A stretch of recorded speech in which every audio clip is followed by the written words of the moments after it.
हरिहर हरिहर हरिहर जय करोड़ शंकर। जय करोड़ शंकर, जय करोड़ शंकर। देखिए अब पद यात्रा कब है, लोग सवाल पूछे। छठ के बाद 1 तारीख का जो प्रोग्राम था वो जो अभी आया है ना, वो तूफान आया है। तूफान तूफान आया ना, वो तूफान से बारिश आई है बहुत सारी। और पूरे झारखंड में से लेके हिमाचल तक बारिश बरसात, नेपाल। तो इसलिए लोगों ने कहा कि भाई बंद कर दीजिए, हम घर से नहीं निकल पा रहे। तो इसीलिए 1 तारीख को नहीं, 8 तारीख को होने वाला है। और अब ये बाबा की इच्छा है, माँ की इच्छा है, कुछ कारण होगा, हमें क्या पता, हम तो इंसान है। हमें नहीं पता कि वो किस स्तर पे सोचते हैं। और लोग ये परेशान थे कि ठंडी बढ़ने वाली है अगले महीने, कब जाएंगे। तो लोग पूछ रहे हैं कि क्या करें, लेकिन अब हम भाई देखिए, जब सभी लोगों ने कहा है कि वो नहीं पहुंच पा रहे हैं, झारखंड, बिहार, नेपाल, उत्तर प्रदेश के लोग हैं, तो इसीलिए अब सब ने कहा है कि हर जगह बारिश बरसात है। और जो पदयात्री फिलहाल 26 को चले हैं वो भी बीच में रुके हैं, उन्हें रुकना पड़ा है। और पता नहीं क्या कारण है, वो कारण होते हैं अलग अलग, बाबा की इच्छा होती है। तो अब आपको बस रुकना है, इंतजार करना है। लेकिन 8 के चलने का एक फायदा हो जाएगा, पता है क्या?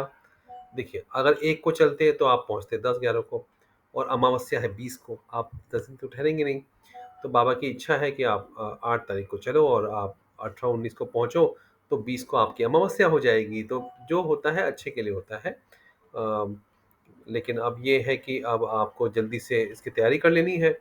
और अब ये, हाँ, कुछ लोग पूछ रहे थे कि हरिद्वार जा रहे हैं, हरिद्वार के बाद उनको पद यात्रा करनी है। तो वृंदावन से वो 10 तारीख का मेरे समझ में आ रहा है, क्योंकि 8 को तो वो कार्यक्रम खत्म होगा। तो 8 के 9 को आपको कहीं सफ़र करना पड़ेगा। रास्ते का सफ़र जो होगा 1 दिन लगेगा आपको। तो 9 को शाम को या 10 को सुबह आप निकलेंगे।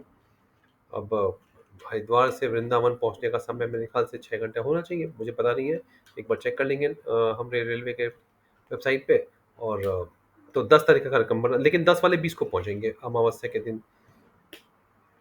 तो ये एक बात है कि थोड़ा सा आपको तेज चलने वाले हो तो आप ज़रूर आइए। और आप वृंदावन से आइए या काशी से आइए। तो 10 तारीख वाले अगर ज़्यादा हो जाते हैं तो वो भी हम बना देंगे। 15 का तो तय है, 15 को एक परिवार बहुत 2 महीने पहले बोल चुका है। और 23 को कुछ लोग हैं, 23 को मेरे ख्याल से हैदराबाद या कहीं छत्तीसगढ़, झारखंड, उसी क्षेत्र से कोई एक बड़ी टोली आ रही है, बड़ा ग्रुप आ रहा है। तो हमने 23 को भी रखा है हुआ है। तो ये इसलिए अच्छा, इस महीने कर लेंगे तो ज़्यादा फ़ायदा होगा, क्योंकि इस महीने का मौसम ज़रा ठीक ठाक है, ठंड ज़्यादा नहीं है। अगर आप और देर करेंगे तो अगले महीने ठंड बढ़ जाती है। और आपको पता ही है, हमारे दयालु गुरुदेव जी ठंड बढ़ने पर पदयात्रा बंद करवा देते हैं, क्योंकि लोगों को बहुत तकलीफ, वो लोग मानते नहीं हैं। तो इसलिए वो बाबा बंद करवा देते हैं कि भाई ठंड बहुत होती है। और ठंड में लोगों को चलने का बड़ा शौक होता है। अब उनको ये समझ नहीं आता कि पंखा बंद कर दो, आवाज़ आ रही है, वो चालू करो। तो समझ नहीं आता कि ऊपर आपके सिर पे पानी ओस गिर रहा है, जो आपको महसूस नहीं होता, लेकिन वो आपको बहुत नुकसान पहुंचाता है। तो ये एक बात है। और ठंड में रोशनी कम होती है और रोड पे दिखता नहीं है, गाड़ियों का खतरा रहता है। तो ये एक वजह होती है कि बाबा, मैंने देखा है पिछले 2 सालों से बाबा पदयात्रा को बंद करवाते हैं, क्योंकि ठंड ज़्यादा होती है।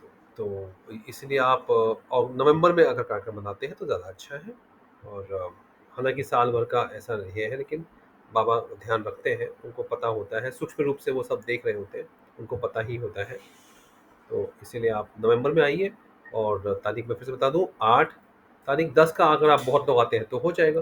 देखिए, हमारी इच्छा होती है कि 10 लोग कम से कम रहें, एक जन के चल, एक से भले दो, कहावत है ना। तो ऐसा नहीं, हाँ, 10 लोग हैं, अभी तो 20 थे, इस बार 26 तारीख को 20 लोग गए थे। तो 10 लोग हो जाए, 20 हो जाए, नवंबर में तो बहुत लोग आएंगे। 15 को है करीबन 10 लोग, 23 तारीख को हो जाएंगे।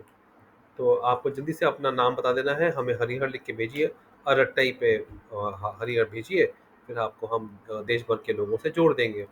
और फिर आपका एक परिवार बन जाएगा, आपका एक समूह, एक दल बन जाएगा। अकेले नहीं जाओगे आप, वो बाबा ने व्यवस्था की है, तो वो अकेले नहीं जाना है आपको। और ऐसा बाबा की इच्छा है, तो आपको सबको साथ में जोड़ दिया जाएगा।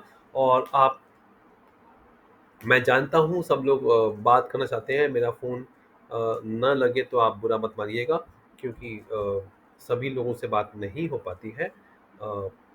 जब मैं गया था 12 अगस्त को, तो मैं मेरी इच्छा थी किसी से बात कर लूँ भई, एक सांत्वना मिलती है, एक अच्छा लगता है कि हाँ, कोई है। और लोग फिर लेकिन अब होता ये है कि मेरा काम है भाई आप लोग को जोड़ देना, जोड़ दिया तो आप लोग के साथ मिल गया आपको, और क्या। है ना?